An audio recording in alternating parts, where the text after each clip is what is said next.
What's going on, everybody? Welcome to the Awesemo.com NBA Strategy Show presented by No House Advantage. I'm Dave Loughran on the Twitters at Lofty_D, LOUGHY_D. Give me a follow along with my guy, Josh Engleman. We're here 4 days a week together. The show runs 7. We run 4 as a pair at Josh Engleman on the Twitters. What's going on, brother? Not too much, man. I really enjoy Mondays. I come in with a different level of energy. I think it's because I get 2 nights of sleep where I don't have to wake up at the ass crack of dawn for the process show. So Monday is usually my best day from an energy perspective. I'm feeling good. I'm ready to tackle this one. That's nice. Very nice. I had a good weekend. I did a Derby day, a little neighborhood party. We do it every week or every year for the Derby. And it gets mildly out of control, but in a good way, in a way you look back on it and you say that was fun. Absolutely. But I was so happy that I didn't play DFS that night because I get into bed. It's like 12:30, 1 o'clock in the morning. And I look at my phone and I'm just scrolling. I'm like, hey, what happened today? I'm always curious. Sure. And I see that Doncic had like 32 and 20 assists. Westbrook had a 42-point monster game again. And then Sabonis had 75 DraftKings points through 3 quarters. I mean, that dude was flirting. He was literally pacing 100. He was pacing 20, like obviously way more than 20 points, but 20, 20, and 20. Yeah. Yeah. He had a legit run at a 20, 20, 20 triple double. And obviously the points in that scenario would have ended up being like, 35 to 40. It was incredible. Meanwhile, yesterday, Ben Simmons decided that, basketball wasn't for him. Well, I think he decided that long ago, back when he was shopping around at Target, despite being sick and missing 2 weeks of games, Josh, but he had 3 points through 4 quarters and an overtime period. And then, of course, tips it in to win the game in overtime on a Joel Embiid miss. Do you know that he and Tobias Harris combined for 11 points on the entire game that went through overtime as well? That's insane. I mean, they're just quality players. I don't know what else we could say. Ben Simmons just knows how to win. That's what you took from that? You told me that he scored the winning basket, correct? Did I hear that incorrectly? No, he did. Yeah, it was he had 2 baskets on the day. His defense was electric in that game. Like, he is a phenomenal defensive player, but my God, he played 35 minutes and had 5 points. Tobias Harris, just another quiet day. Joel Embiid's like, all right, I got to do it again. I got to shoulder the weight of the world, Josh, just to get us past a Spurs team that had no Derek White, no DeMar DeRozan, and no DeJounte Murray. Yeah, but then we got a Ben Simmons tip in to win it, man. I'm just going to rally for Ben Simmons as much as I possibly can. That's the highest leverage moment of that game. Yeah, I'm sure you will. No Jakob Poeltl either. He wasn't in. No. Just everybody sat, and they still almost lost. But, yeah, I guess it is what it is. Anyway, we got 8 games to talk about. That's a nice little size slate right there. Perfect. Perfect. Throughout the majority of this week, we're in pretty good shape. We're like 8, 7, 9, 7, 10. So not too bad throughout the work week. Pretty excited to dive into this one. We'll hit on all of these games one by one. Do our best to stay on topic. But before we do, we're happy to have all of you guys with us. Hit that thumbs up if you haven't done so yet. It is the easiest, simplest, and most effective, that's the most important part, way to support us here on the channel. It gets more eyeballs to us and helps us continue doing what we're doing. If you like what we do, tell your friends about the channel, right? Don't be greedy. I know how people are. And subscribe to the channel more than anything else. Help us continue to grow as the largest DFS content provider on YouTube. You like that, Josh? Sounds good. I do love it. I love it. I love it. It sounds good. You know what else I noticed? YouTube has removed the downvote counter on like on non-live streams. Really?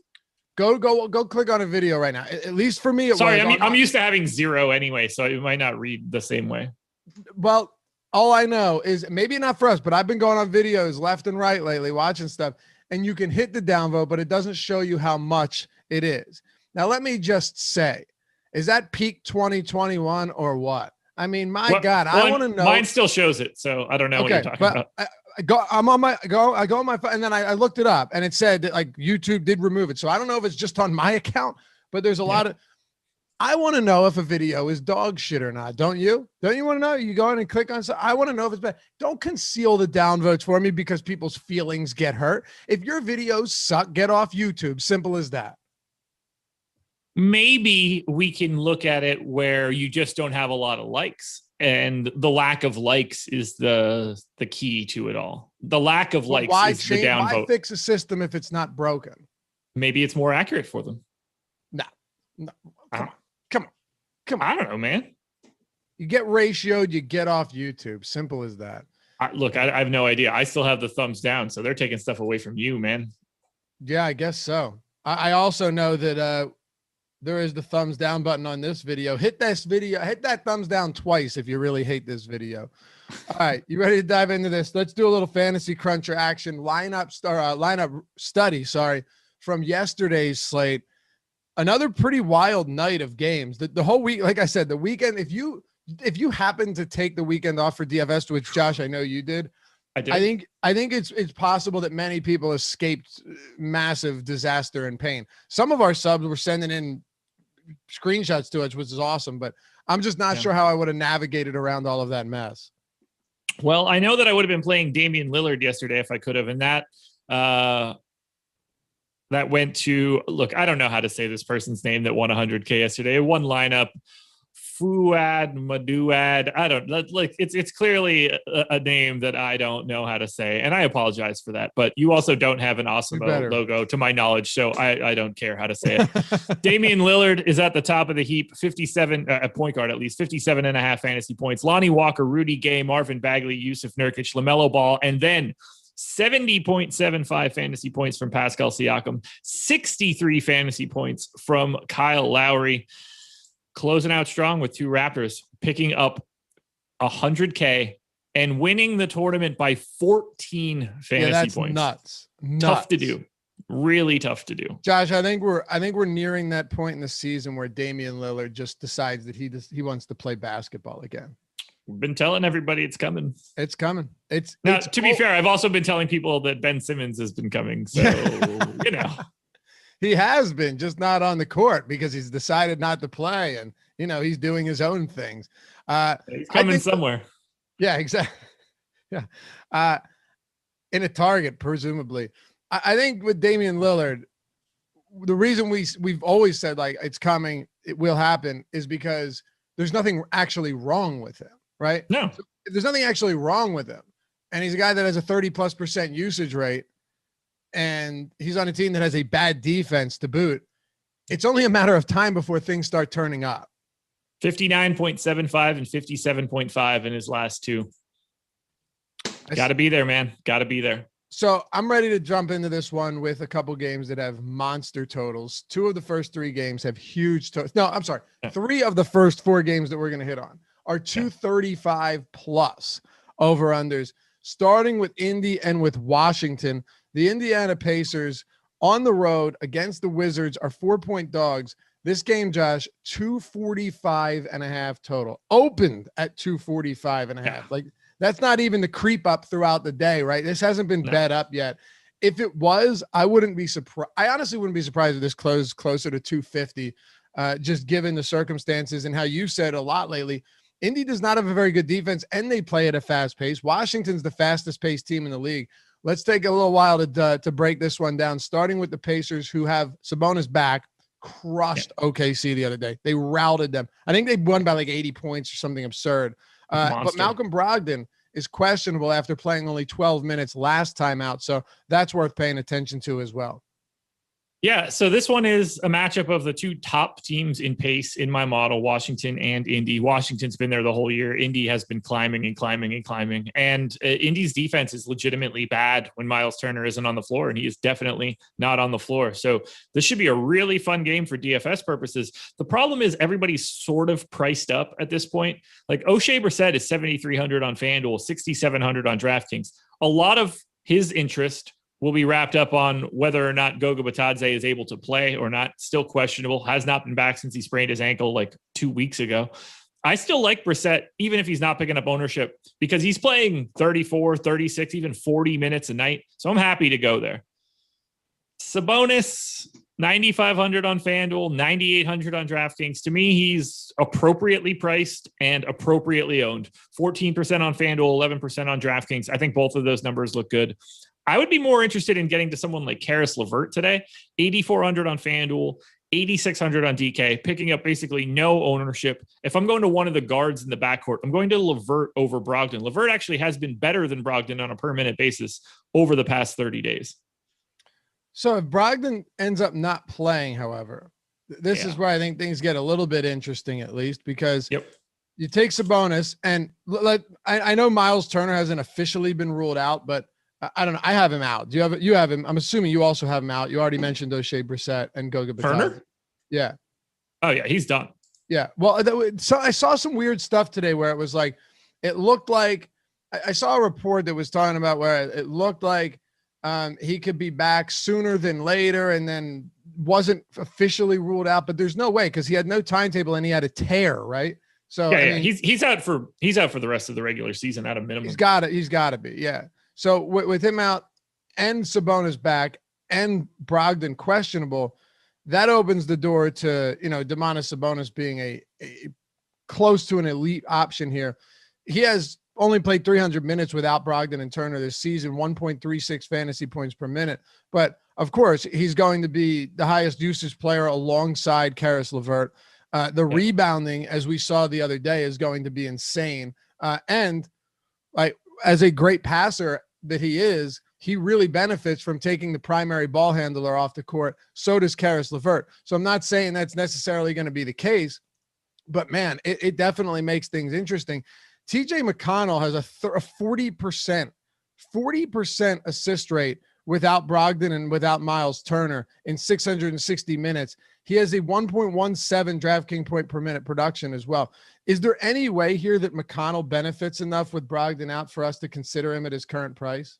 Yeah, I think so. If we're gonna put him in there for 30 minutes, if McConnell is the question then becomes is, does McConnell get the start, or do they go to Edmund Sumner? I mean, they go LeVert, Sumner, Brissett, Sabonis, and I guess and Justin Holiday.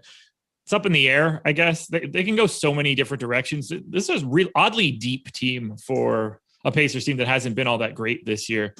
It will certainly boost Sabonis a little bit, but I don't think it boosts him too much. I already have him at 1.33 today. So I wouldn't be going too much higher. Certainly going to get a slight usage bump and a slight assist rate bump if Brogdon ends up being ruled out. But I'm already kind of giving him a lot of that load. He gets a lot of that just from Turner being off. So again, I like him, but I think he's already just appropriately priced. All right, then let's talk about Washington. Russell Westbrook. Very, very simple question. How do you even fade the guy at this point? It's just don't. Once in a while he'll have an ugly game. The one against Cleveland was underwhelming. The second one against Cleveland, it's funny. The two bad games, I should say, two by Russell Westbrook standards, bad games that he's had over the past 2 months have both come against Cleveland. One was still a triple-double though. Outside of that, he's just been on a torrid pace, and you've got him in a game that has a 245.5 total against the Pacers. Just, you make any argument against it, I'll listen, but I don't think I'll agree with it. No, and not only is it this high pace matchup, but he doesn't have Miles Turner waiting for him at the rim. And look, I talked about it on the process show. He hasn't been great getting to the basket and even just being efficient at the basket, but removing Miles Turner and turning that into Domantas Sabonis is going to make it a lot easier. I think he looks great. On DraftKings, he is the unquestioned top pay-up option for me. I want him more than Jokic, Curry, Embiid, Randall, Zion. All those guys are 10K or more. I think Russ is well ahead of those guys. On FanDuel, I think it's a little bit different. He's 11,200. There's only two guys north of 10K, both he and Jokic. It's easier to get to more Russ just because he's a point guard and Jokic is a center, but Curry at 9,700, AD, Embiid, Sabonis, Trae Young, Bradley Beal, the 9Ks on FanDuel are really loaded. And the FanDuel scoring system is not kind to Russ. That extra point law, the full point for turnovers is kind of a problem. So to me, I see him as a much better play on DraftKings. Absolutely my number one pay up option. On FanDuel, I still like him. He showed up in the optimal 24% of the time. He's projected at 30% ownership. He's still a very, very high-end option, but he's much better on DK because the turnovers don't hurt as much, and you are pretty likely to get the triple-double bonus. I have him projected for a triple-double straight away, median projection today. Which is incredible. Steph Curry's also $1,500 cheaper on FanDuel. Yeah, and it's like That matters on a day like that. I have them basically dead equal. They're different chances of hitting the boom by 0.1%, and they are split by 0.1 of a fantasy point relative to salary. Like, I see them very equally, but I think it's going to be a lot easier to get to Curry than Russ on FanDuel. And on DraftKings, where Westbrook's $200 more expensive, I mean, almost every single time I'm going to go to the guy that can give me the 6-point triple-double bonus that can, give you essentially anything you need on any given night, even if he's shooting miserably. And, that's where he separates himself from pretty much anybody else. Outside of Westbrook, though, you have Bradley Beal, who his point totals have been great lately, but thanks to Westbrook, the peripherals for Beal have been really rough, Josh. I mean, they've been virtually non-existent, and that's an issue at that price point for me, at least. Yeah, well, no doubt. It's just a lot of like 35, 2-2 type games out of Bradley Beal. However, I still think he should be in like 25-ish% of optimal lineups on FanDuel. Similar story on DraftKings. I actually think he's going a little bit under-owned on DK, even at 9,500, just because of the pace of this game. So I'm happy to get to Beal.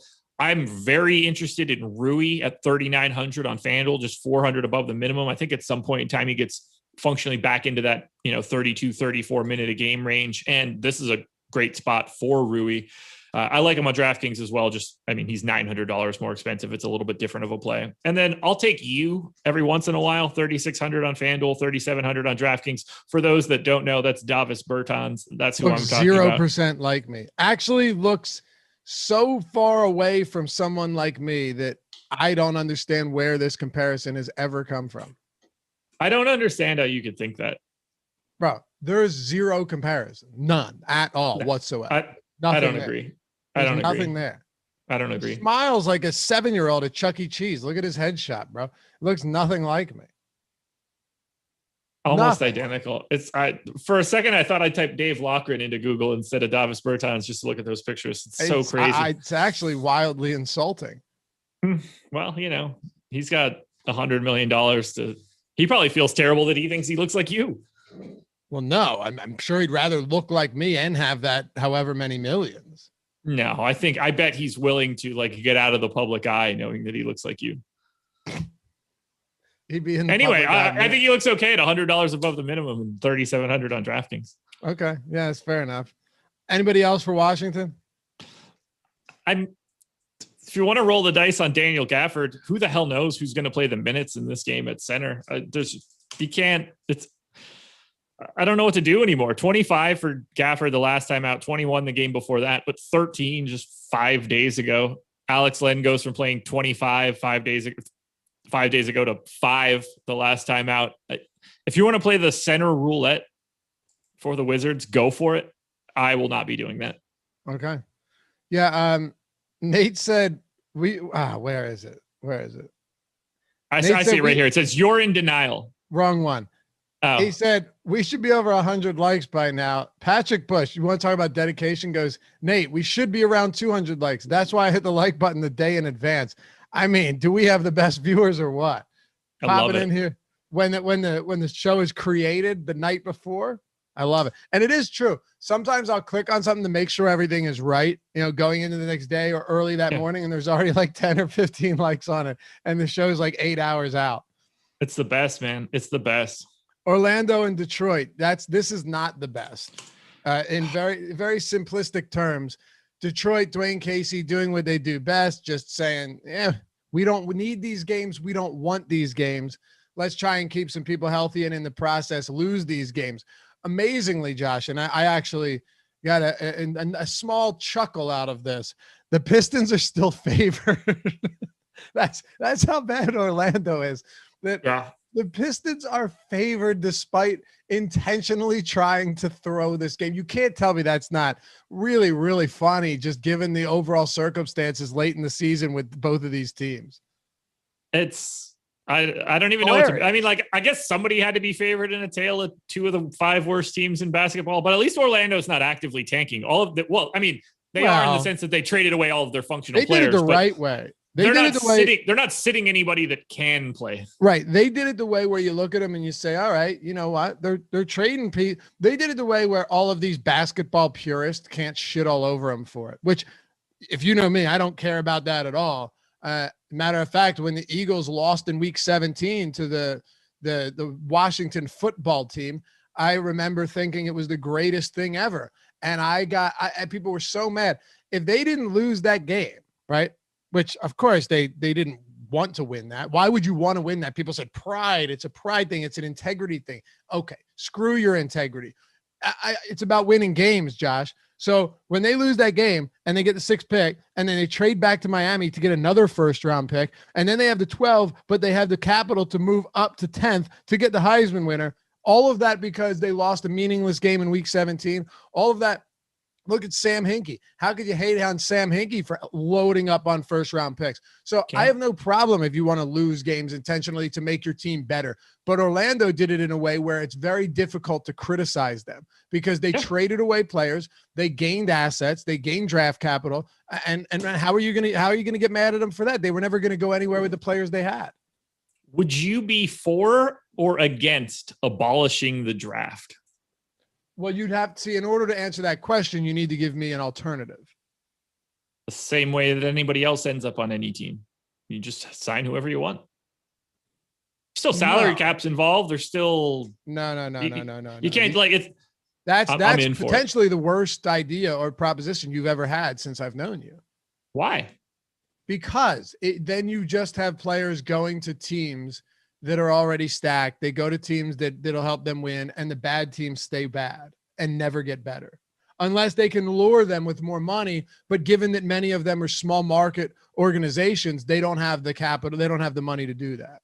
Like the Lakers are in no position to sign Cade Cunningham if this scenario happens. He just can't go there unless he's willing to take the minimum. Should he not be allowed to? No. So then he just goes to another good team that is able to pay him, or he takes less to play on a really good team. It would never work. It would never work. So you've never seen soccer before where they don't have drafts. Okay. So you really think with the in the age of super teams that it would be successful, that players would be champing at the bit to come and play for, any awful team that you can think of, the Detroit Pistons? For the right amount of money, yeah, I do. What if the Pistons had a max salary cap slot and they were the only one that had it? Somebody's taking that bag. It's an untenable solution. I don't think it would work, but maybe we can try it. I think it would be incredible, man.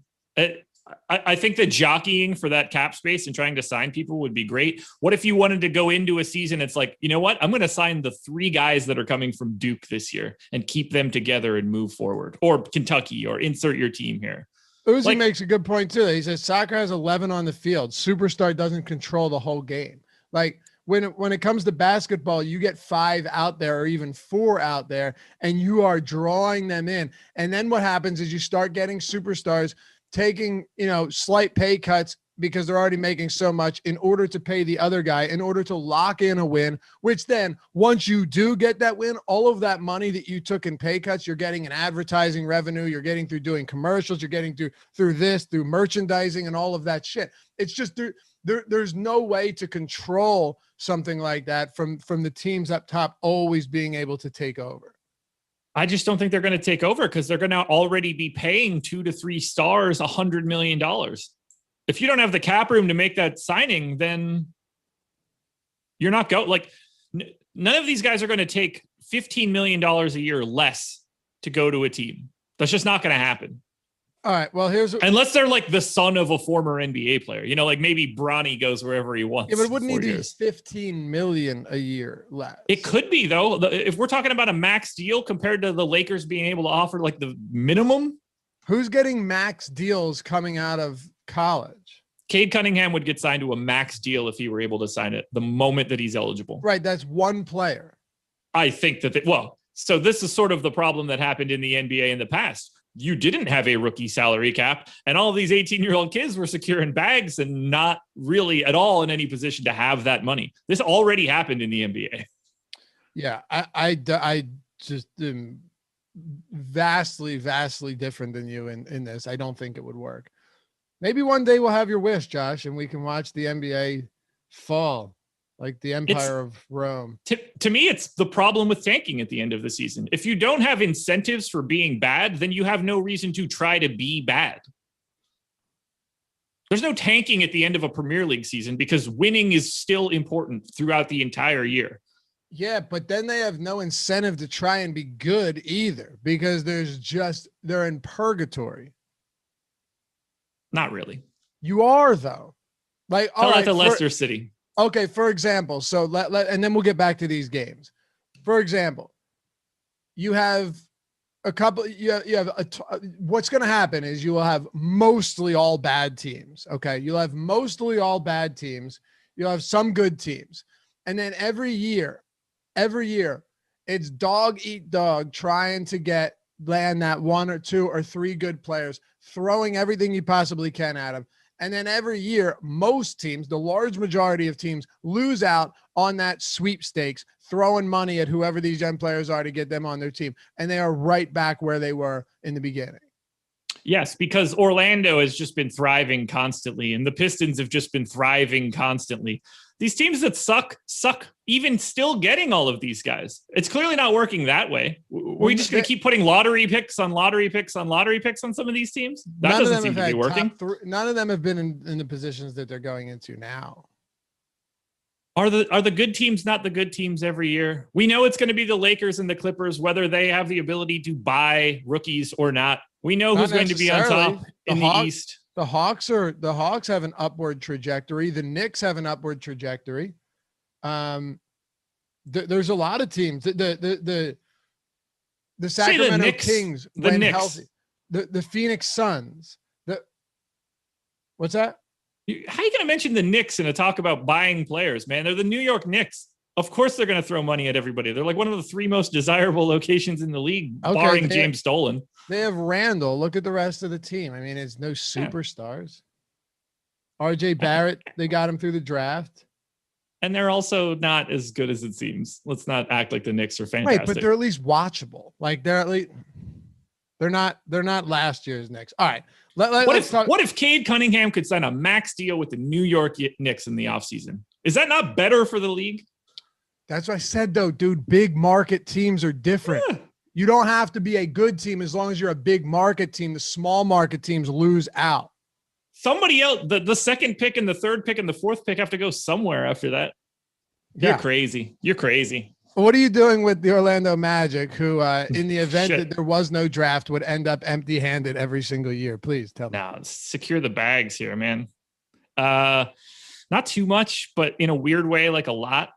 So on DraftKings, they have 6 guys projected in double digits of ownership. Cole Anthony, Mo Wagner, Dwayne Bacon, RJ Hampton, Gary Harris, and Mo Bamba. I like Cole Anthony the most out of all of these guys. He's going to be the guy that dominates the ball. He's really the only guy that could even have the ball given the rest of this team. I mean, they're playing centers at power forward. They're playing small forwards at power forward. This team is just rough. But I think you got to get to Cole Anthony. I think you have to get to Mo Wagner, 4,900 on FanDuel, 4,600 on DraftKings. It's basically like their power forward now, which is just bonkers. He's been on 3 teams now this year. That's how bad Orlando is. If only they could just buy a couple extra rookies.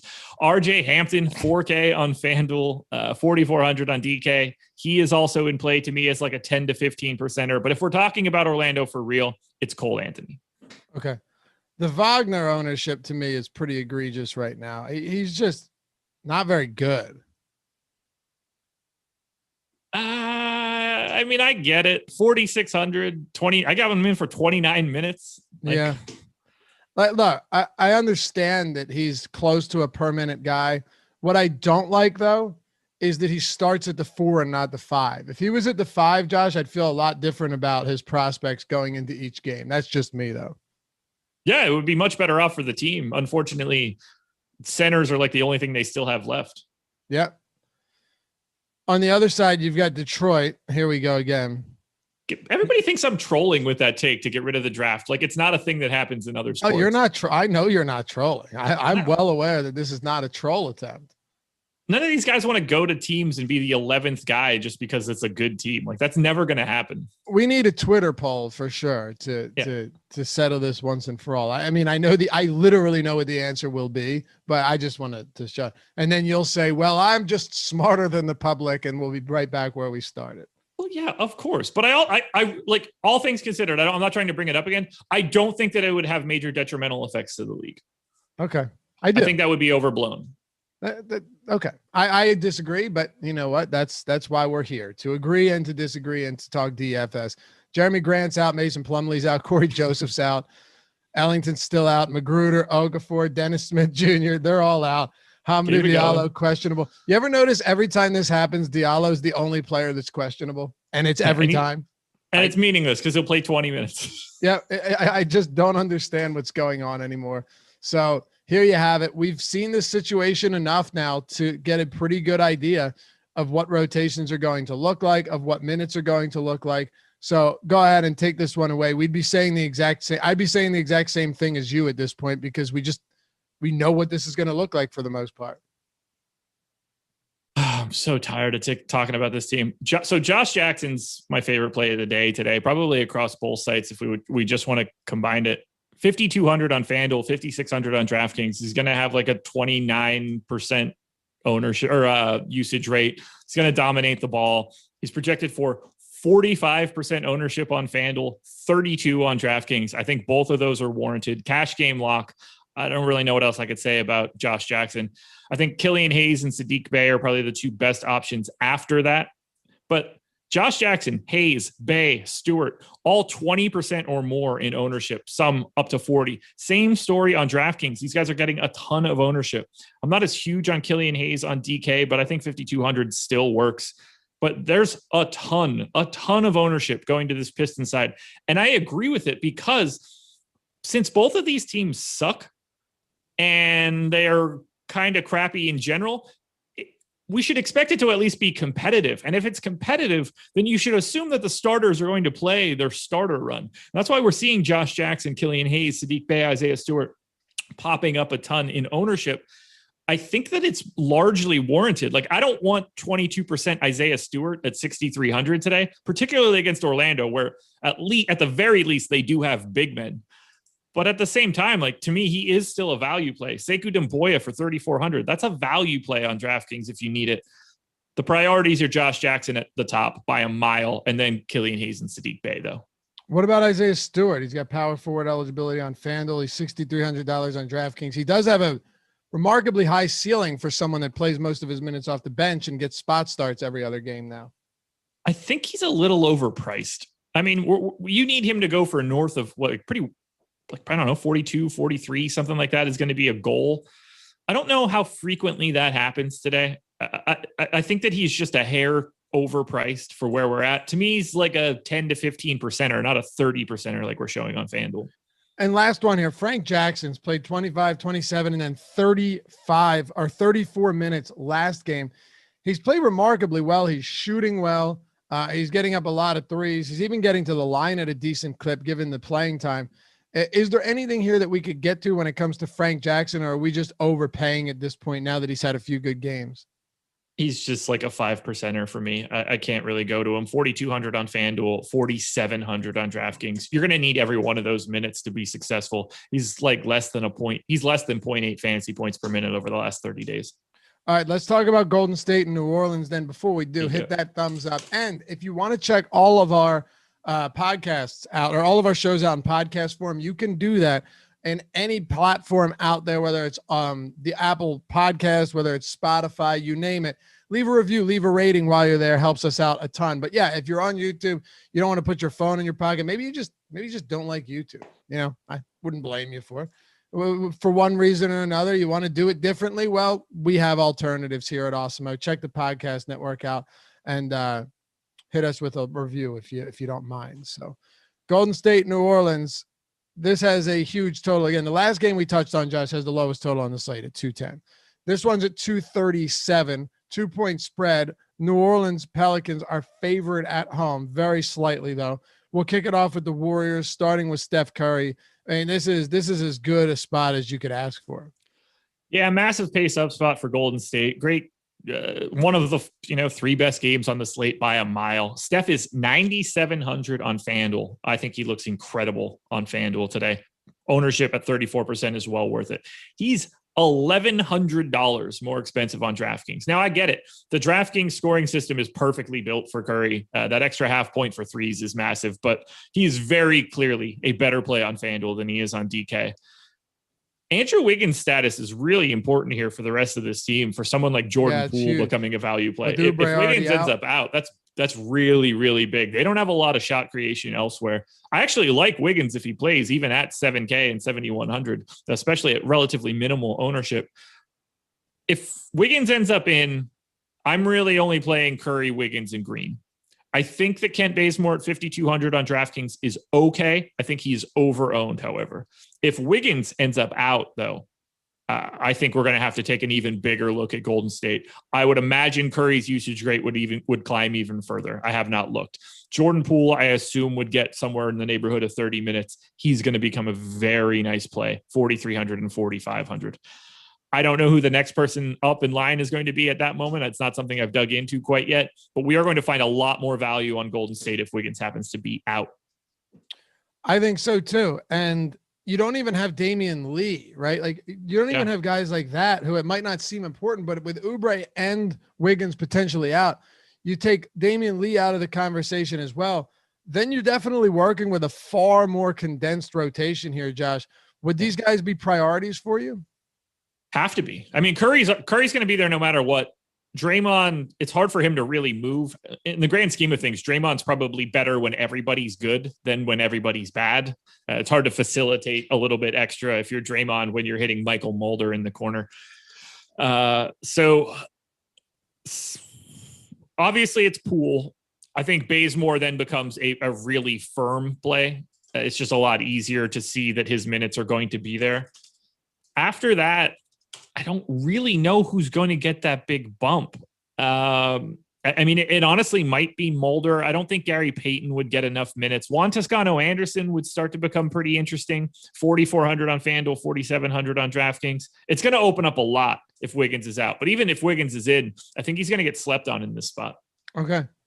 The Pelicans on the other side has Zion Williamson. It was very nice to see immediately after I said, well, the guy's peripherals have been awful. I would really, really enjoy, Josh, to see him bolster those numbers a little bit so we can feel a little bit more confident rostering him at what would be considered an elite level price point.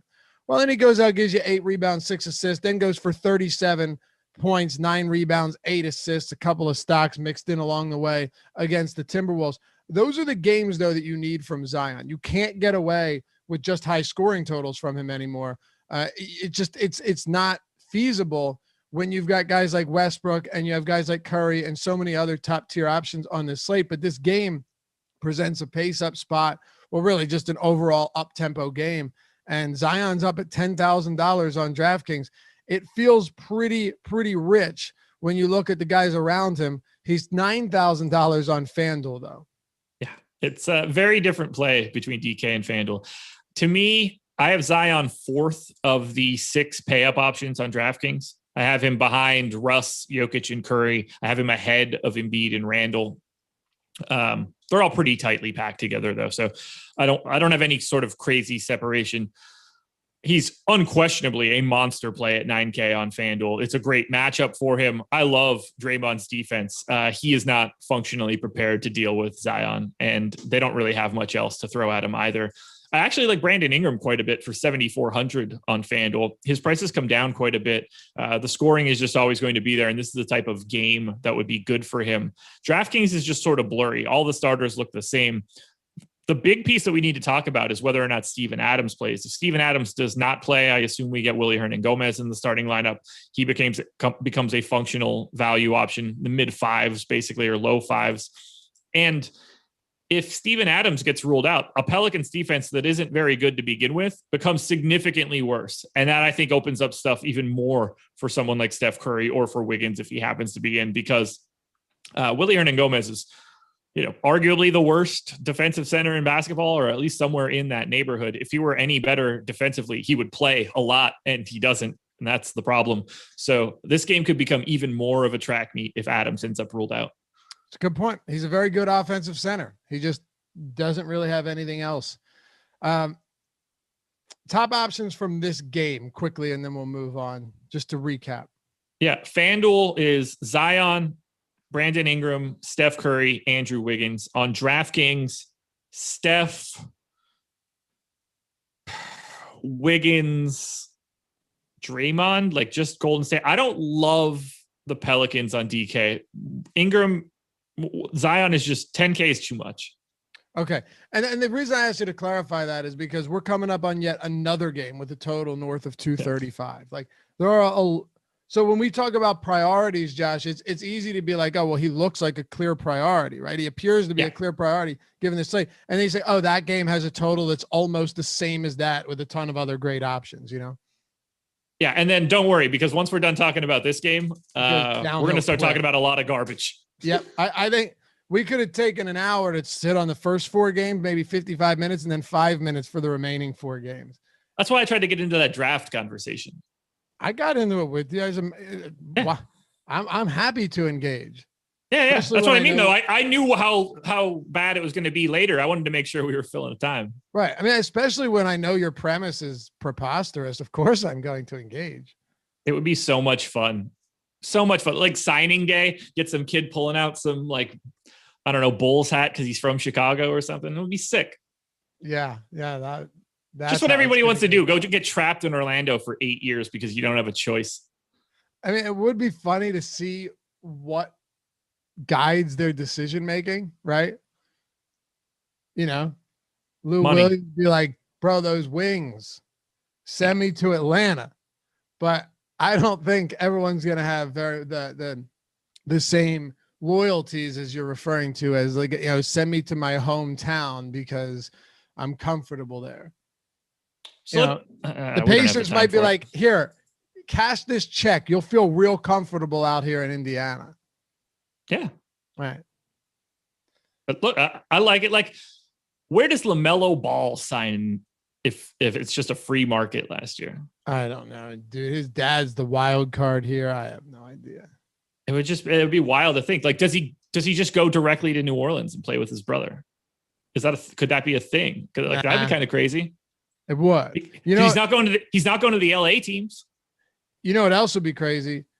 If Dame goes for 80 tonight and we finally see that game we've been looking for. They're 2.5 point dogs. I had to 235 point total. I still got reads to do. We still got games to get through. I mean, the first 2 answers in the chat are Lakers and Lakers. He's not going to the Lakers if they can't afford to pay him. That's the whole point of this mess. He's not taking the league minimum to go to the Lakers. Yeah, no, I mean, he would get maxed. Or close to whatever we want to call the rookie max is what he would get. There's a 0% chance he would be able to go to the Lakers. They're already spending $100 million just to roster 2 guys. They don't have the functional ability to do it. Damian Lillard's 9,200 on DraftKings. On FanDuel, he's 8,900. CJ McCollum on FanDuel is 7,400. So you're getting some price points today that are really quite nice given the matchup. I mean, against the Atlanta Hawks, 235 total, very close spread, should be a competitive game. But amazingly, you're getting virtually no ownership to Portland on DraftKings. And I think a lot of that has to do with what we've been saying. There are so many good spots today that it's very easy to overlook the Blazers, including Damian Lillard. Yeah, so the best play from Portland is not Damian Lillard, even though he still looks like a good play. The fact that he's 8,900 now and was sub 8K fairly recently on FanDuel is just hilarious. CJ McCollum at 7,400 to me on FanDuel is the best piece of Portland. He's picking up the most ownership, however, 26% right now. I agree with it. After that, I think Dame is properly owned on FanDuel and DK just because of how much value and how many other pay up options are there. Like, I have a hard time wanting to get to Dame more than Russ on DraftKings, even with Russ's price tag. You know, guys like Beal, Trae Young, like they're priced right around Dame. I think they're all basically the same guy too. So I have a hard time separating Dame out today. I will continue to try to want to play at least a little bit of Norm Powell. He's been dreadful, single digits in ownership though. I'll take my chances. Nurk, not all that interested. Seems to be capped at like 29 minutes a game. So you need a pretty special one. If Clint Capella were out, I would have a little bit more interest in Nurk. But if Capella's there, he's a big enough body that they kind of offset each other. So CJ McCollum is my priority coming out of the Blazers today. Fair enough. The pivot says Laffy finds a way to tie everything to Philly. Hey, if you're talking about me mentioning Hinkie in the tank, the Sixers literally changed the direction of the NBA with the way they tanked. So like that's whenever you're talking about tanking, you have to tie it to the Sixers. You have to. Josh, there's no other way. No choice. No choice. They basically started this. Look, people were tanking for years. Mark Madsen jacking 15 threes back in the day for Minnesota. Like it was really, really gross. People didn't understand why they were doing it in the long haul, though. They didn't realize how important those ping pong balls really were. Right. Atlanta has had some ping pong balls over the last couple of years. Trae Young being one of those. Could have been Luka Doncic, but who's counting? Do we like him today? Can we get to Capella? Is there anything on the Atlanta side of this game that stands out to us in a high-scoring affair? Not really if everybody is back, and it looks like everybody is back now except for Hunter. Trae Young, I think he's a bit of a contrarian play on FanDuel, projected for 6% ownership. I'd rather have 12. I think Collins at 6,500 projected for 10% ownership is about right. On DK, we only have Trae Young at 12%. Everybody else is 4% or below. And I kind of agree with it. Capella, to me, a little overpriced if everybody's here. Bogdanovich is way overpriced, given everybody being back. Gallo just apparently only plays like 22 minutes a game. Didn't really expect that coming into the season. So Trae Young, sure. John Collins, a little bit. I expected way more for Atlanta, but the prices just aren't there. Okay. So this game, it seems like outside of that McCollum price point on FanDuel and maybe some just low-owned tournament leverage spots for a guy like Damian Lillard against some of the higher-priced options he's priced around, not really a game that stands out to you as much as you thought it would? Not nearly as much as I thought I would. It stood out to me a ton when I first saw it. And then when I started thinking about all of their pricing, it was like, okay, yeah, everybody's probably either overpriced or where they should be. All right. Then let's go to New York and the Memphis Grizzlies. This one should be enjoyable. We've got a 218.5 total, 2.5 point spread. At least a lot of these games are not projected to be huge blowouts. So that's, we can to some extent hang our hats on that. I don't know what you're doing with the New York Knicks, Josh, but that's why you're here to talk about it. And if you guys wanted to look at our player projections for the Knicks today or for the Grizzlies or for any team on this main slate, any team on the slate, really, our NBA player projections are free. It's premium content. Doors are opened today. The key has been put in and the door is wide open, as well as the MLB main slate ownership projections and the NHL player projections. So check them out if you wanted to go over there and you're not a premium sub yet. Anything for the Knicks? Yeah, because these guys play a ton of minutes, and we got to talk about the number one play on DraftKings today. Are you ready for that? Let's do it. Nerlens Noel, doubtful today. Taj Gibson, 3,100. I've got him in for 32 minutes. He is unquestionably, not even remotely close, the number one play on DK today. Can't go a different direction. I think that he's a fantastic play on FanDuel at 3,900 as well, but $100 above the minimum on DK. Taj Gibson will be the most popular play on this slate all day. Oh, okay. I mean, I get it. I get it. He's essentially minimum salary. He played 32 minutes just yesterday? Yep. Do you worry about his minutes being limited on a back-to-back because he's Taj Gibson? Do you remember who his coach is? Tom Thibodeau. He's probably going to play 44 minutes tonight. Tom Thibodeau and Taj Gibson have a history here, so I guess there is nothing to be concerned about. You're right. No. On the Memphis Grizzlies side. Oh, well, we're not done, by the way. You can play Julius Randle and you can play Julius Randle and RJ Barrett because they play 38 to 40 minutes every night. I will never tell you not to. Now, Randle is overpriced at 10-3 on DK. It's only 9,700 on FanDuel. That's feasible to me. Barrett, 6,700 and 6,800. RJ Barrett's minutes over his last, I don't know, I'm just going to keep reading them. 40, 42, 46, 38, 41, 40, 36, 46. I mean, like there might be an overtime game in there, but he's playing a ton. Bet on the minutes if you want to. It's a pace-up spot, pretty sizable one for the Knicks. Yeah, last I looked, Randall leads the league in minutes over the last month. Been playing an absurd amount of minutes every day. And Tom Thibodeau, thanks, Tom. That's what you're going to get from him, no matter where he goes. The Memphis Grizzlies, John Morant price point is just, there's no way I'm getting to that. Jonas Valanciunas has played well recently, but the thing that I hate about him is if you get 34 minutes, if you get 32 minutes, you're jumping for joy. Oftentimes, this guy's playing 30 minutes even in a competitive game. That concerns me at this price point against the Knicks.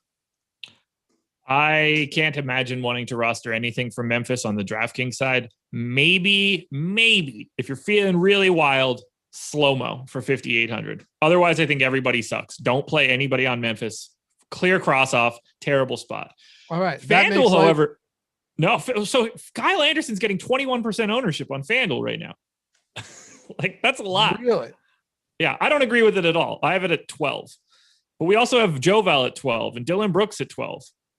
Those are a little high to me, too. I'd be a little high if I had to get that many guys from Memphis against the Knicks.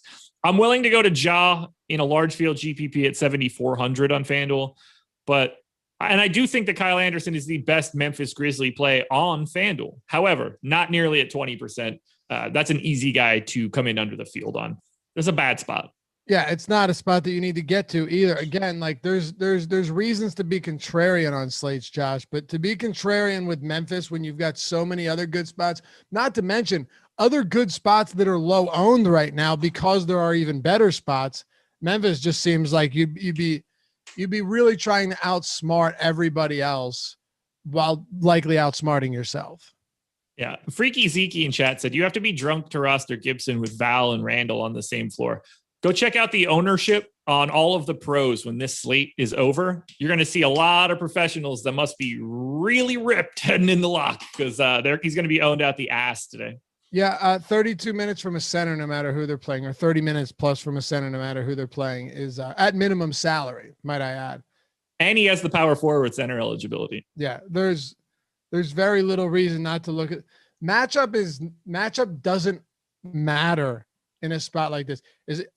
Is it possible that you're going to be able to come back tomorrow and say, told you guys, he sucked? Sure. Yeah. If it's foul trouble, I don't want to hear from you though, because you can't predict foul trouble. It's not doable. And if it's like the only thing, Josh, is you have to ask yourself, let's actually break this down and then we'll move to Philly, Chicago. It shouldn't take a long time.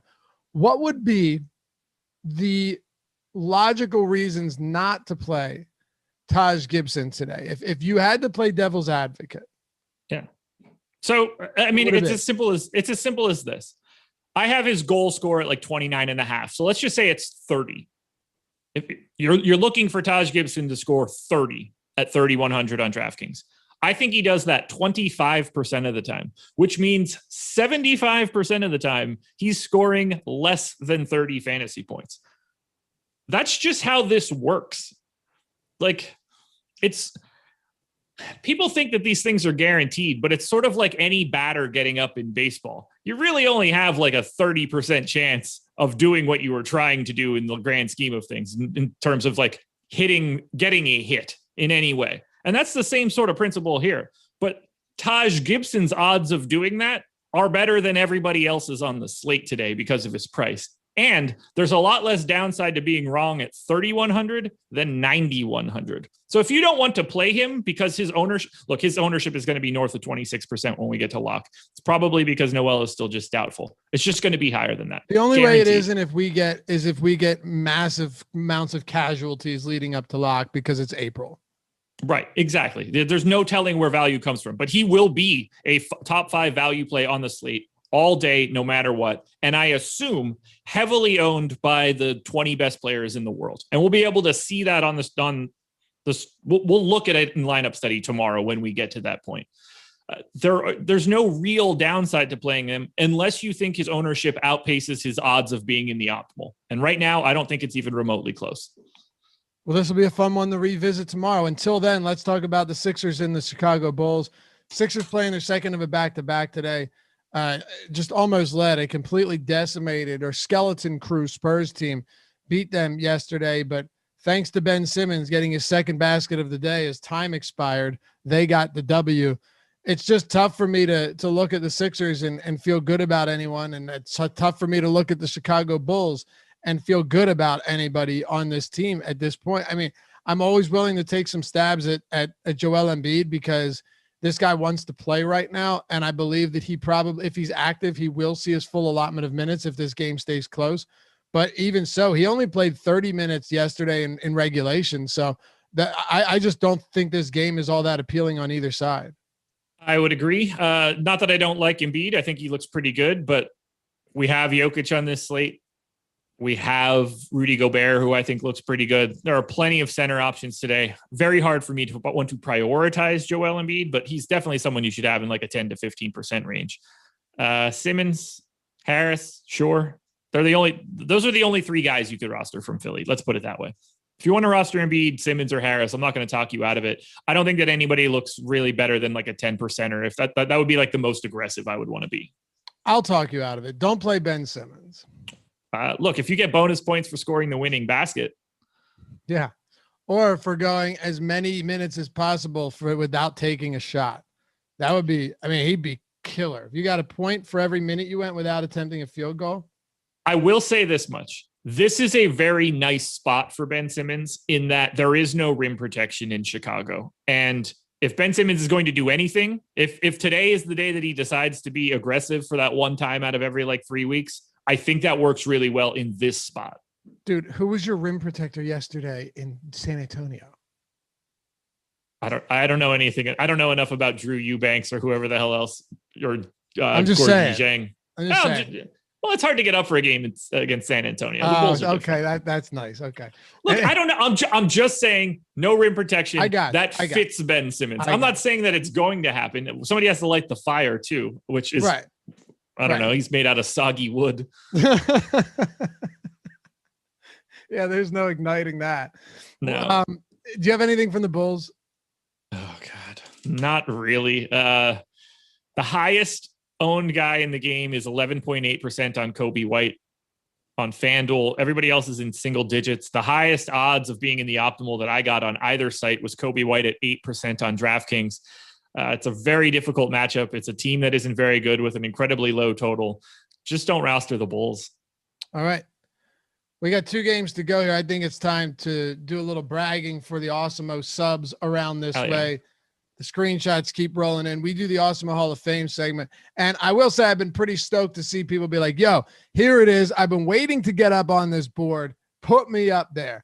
Jay Whalen, again, this guy keeps winning, man. $1,000 up top. Damian Lillard in that lineup. Lonnie Walker, Rudy Gay.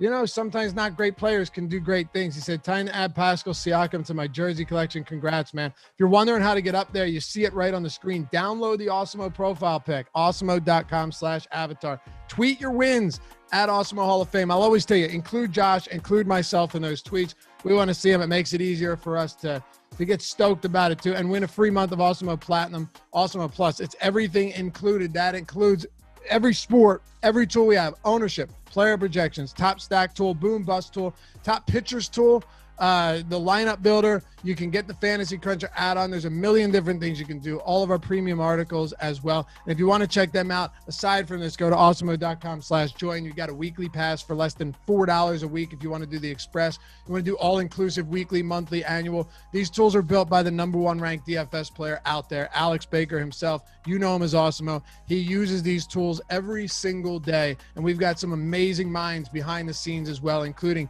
Steve Buzzard, the Colts, all of these guys, the pros answering questions in the premium Slack chat, office hours throughout the day. Josh is in there, Ben, Steve, Alex, Sean's on, a million different guys that can help you better your game through the tools, the articles, and the office hours. We've got you covered, including Fantasy Cruncher. But back to this, what do we got here? We got Tom JK. Oh, I love it.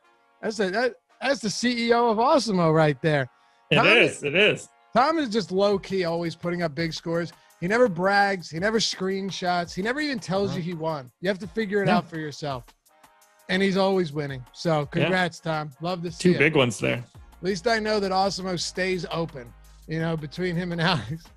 Chicago Bears, 1985, coming in second place. I believe that. Yeah, there you go. Look, that was out of 6,000 people. So like I said, it doesn't have to be a $10,000, $100,000 win, Josh. You could come in with a $125 win a $100 subscription because you came top 3 out of a field of more than 5,000 people.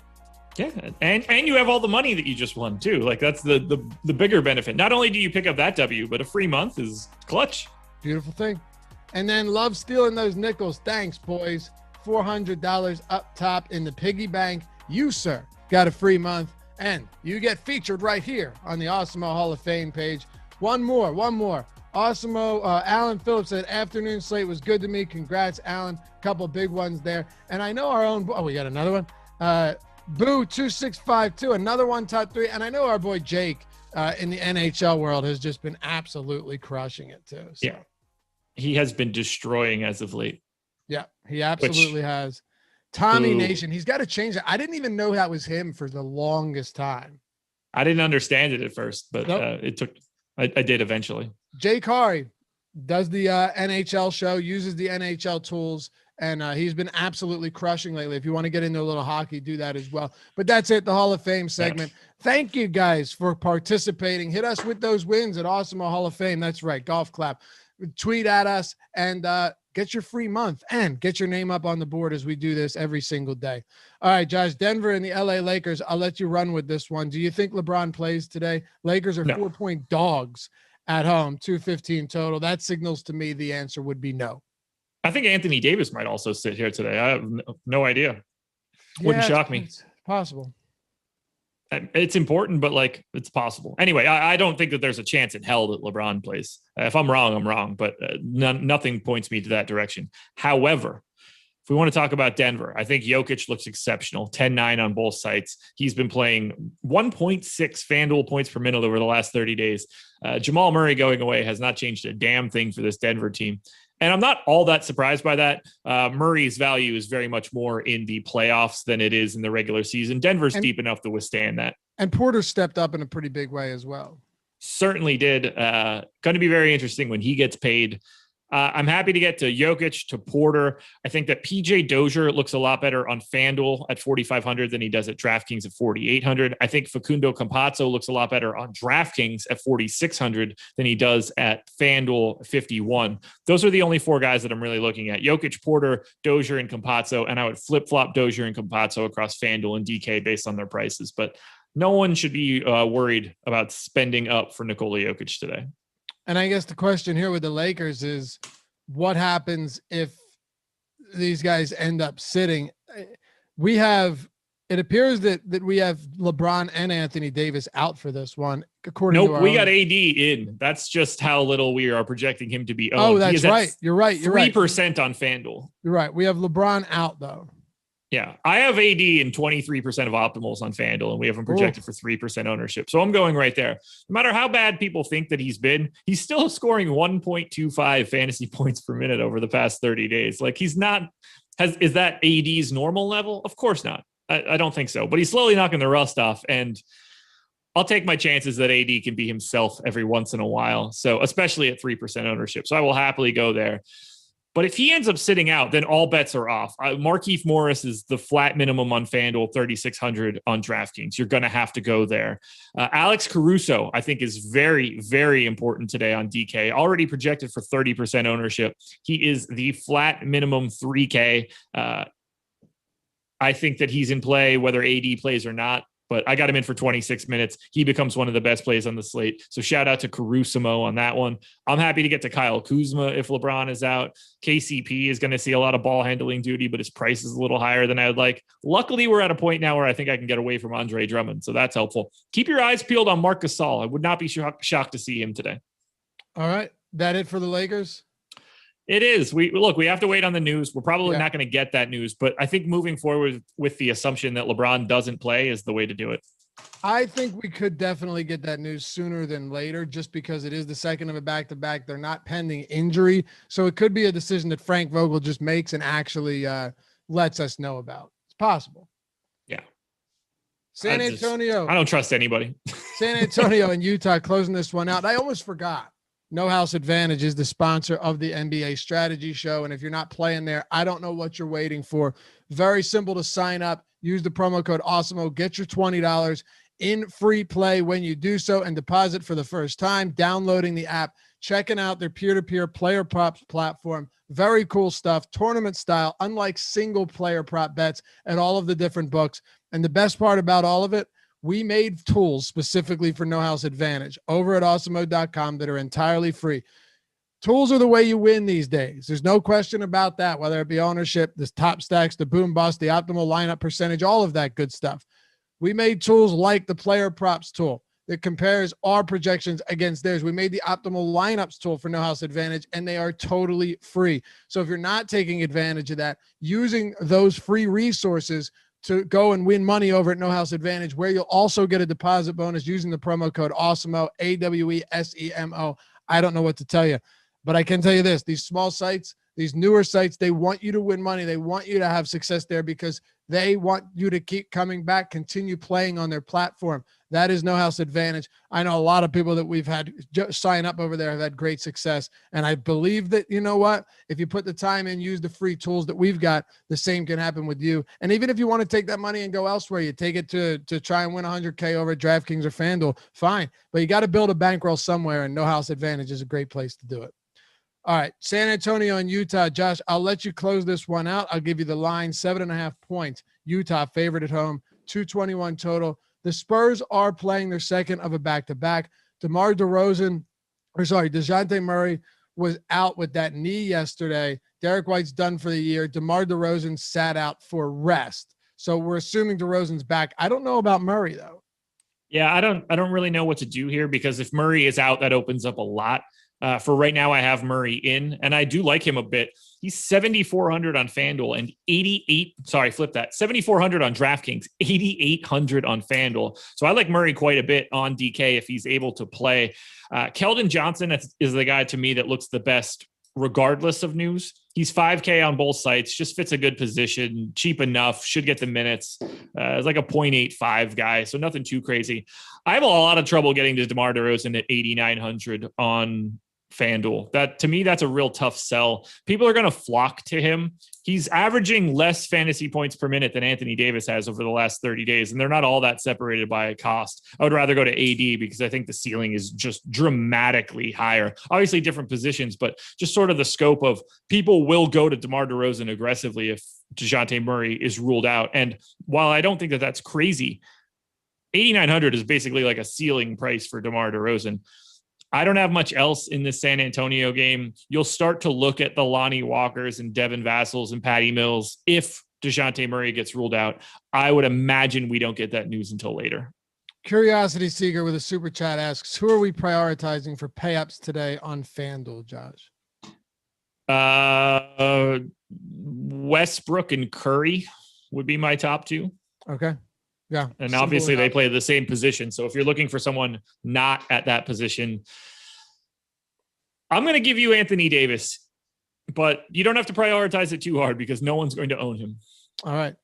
Utah Jazz will be without Mitchell for at least another week, and Mike Conley has already been ruled out, which means Jordan Clarkson's price tag continues to rise. I'll say the same thing I say about him every time. He's overpriced, and I don't really care what anybody says about it. The minutes can be up there, but they can also be down. Now, granted, when you're coming off the bench, it's a problem because when you win in blowout fashion, their sixth man generally loses more minutes more minutes than anybody else. I think he's good, Josh. He just shot poorly against Toronto, 6 for 18, but the peripherals aren't going to be all that strong. Joe Ingles is a guy that can handle a decent amount of facilitating work. Like Jordan Clarkson is good, but how much are you really willing to pay for somebody like him at this point? Significantly less than what he's at right now. 18% ownership at 7,300 is criminal. You're better off not rostering him at all. He's 32% owned on FanDuel at 6,500. I'd rather have 10%. I think he's the worst play on the slate. I am not interested at all. Now, if Jakob Poeltl gets ruled out, I think that does make Clarkson a little bit better just because it changes the defense for San Antonio pretty dramatically, but he's still massively overowned. I would much rather have Joe Ingles on both sites. I would much rather have Rudy Gobert on both sites. In particular, $7,800 Rudy Gobert today on FanDuel looks fantastic to me.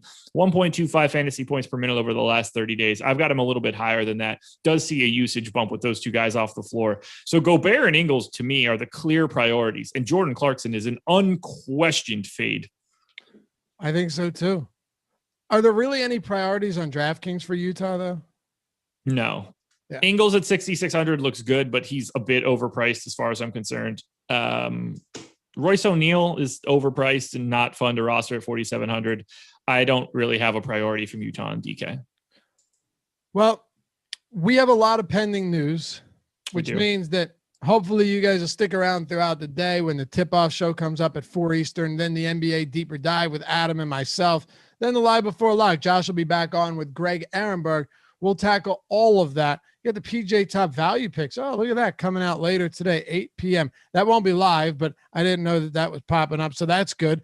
NHL Strategy Show with Jake Hari at 2 p.m. Like I said, this guy's crushing lately. Ride those coattails. MLB Strategy Show is underway right now, so flip on over to that if you're not doing anything else. We will be back with you tomorrow, same time right here at 10 Eastern on the Strategy Show. And hey, check out Josh's process show, 6:30 a.m. for you early risers, Monday through Friday. Don't miss it. Then come join us back here again tomorrow at the same time. We'll talk to you soon.